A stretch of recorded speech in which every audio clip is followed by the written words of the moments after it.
Hello guys, कैसे हैं आप सब। उम्मीद करती हूँ आप सब खैरियत से होंगे। तो ये मैं क्या बना रही हूँ, मेरे पास काफ़ी सारी मलाई जमा हुई पड़ी थी, तो मैंने सोचा उसका ना आज घी निकाल लूँ।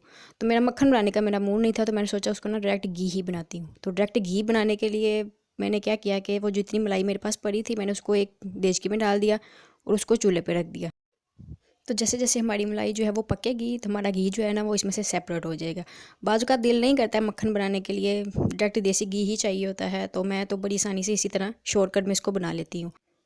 वैसे भी देसी घी जो है वो हम सबकी सेहत के लिए बहुत अच्छा होता है। कुछ लोग हैं जो पसंद नहीं करते हैं, लेकिन ये खाना चाहिए, इसी सेहत के लिए बहुत अच्छा होता है। तो देखिए हमारा जो है देसी घी है वो तकरीबन बन के तैयार हो चुका है। मलाई जो है उसने सारा देसी घी जो है उसको एक साइड पे कर दिया, सेपरेट कर दिया उसे। तो चलिए अब हम इसको ना एक बर्तन में निकालते हैं, थोड़ा ठंडा करके। अभी नहीं निकालना, अभी बहुत गर्म है, थोड़ा ठंडा करके इसको मैं बर्तन में निकालूंगी, फिर मैं आपको दिखाऊंगी। तो माशाल्लाह से देखिए हमारा देसी घी जो है वो बिल्कुल तैयार हो चुका है। ये बिल्कुल खालिश देसी घी है। अब इसको बड़े आराम से घर पे इजीली बना सकते हैं। अगर आपको मेरी वीडियो पसंद आई हो तो मेरे चैनल को ज़रूर सब्सक्राइब करें।